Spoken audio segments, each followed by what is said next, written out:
The fate of British cycling changed one day in 2003. The organization, which was the governing body for professional cycling in Great Britain, had recently hired Dave Brailsford as its performance director. At the time, professional cyclists in Great Britain had endured nearly 100 years of mediocrity. Since 1908, British riders had won just a single gold medal at the Olympic Games, and they had fared even worse in cycling's biggest race, the Tour de France. In 110 years, no British cyclist had ever won the event. In fact, the performance of British riders had been so underwhelming that one of the top bike manufacturers in Europe refused to sell bikes to the team because they were afraid that it would hurt sales if other professionals saw the Brits using their gear. Brailsford had been hired to put British cycling on a new trajectory. What made him different from previous coaches was his relentless commitment to a strategy that he referred to as the aggregation of marginal gains, which was the philosophy of searching for a tiny margin of improvement in everything you do.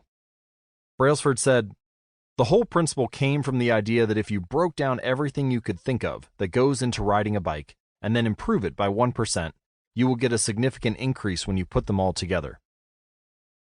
Brailsford and his coaches began by making small adjustments you might expect from a professional cycling team. They redesigned the bike seats to make them more comfortable and rubbed alcohol on the tires for a better grip.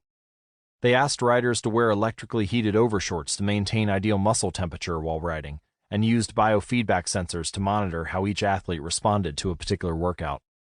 The team tested various fabrics in a wind tunnel and had their outdoor riders switch to indoor racing suits, which proved to be lighter and more aerodynamic. But they didn't stop there. Brailsford and his team continued to find 1% improvements in overlooked and unexpected areas. They tested different types of massage gels to see which one led to the fastest muscle recovery. They hired a surgeon to teach each rider the best way to wash their hands to reduce the chances of catching a cold. They determined the type of pillow and mattress that led to the best night's sleep for each rider.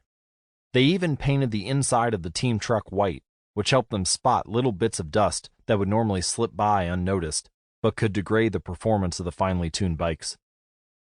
As these and hundreds of other small improvements accumulated, the results came faster than anyone could have imagined.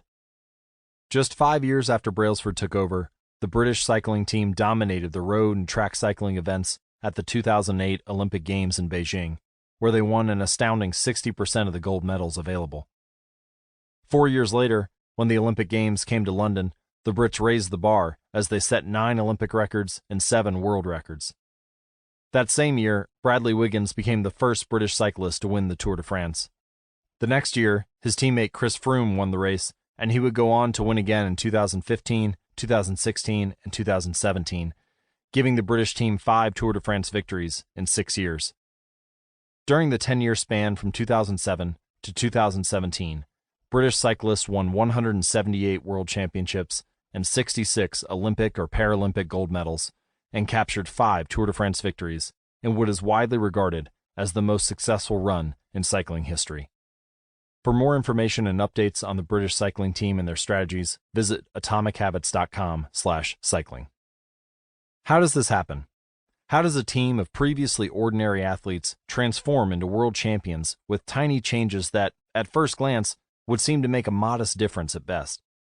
Why do small improvements accumulate into such remarkable results? And how can you replicate this approach in your own life?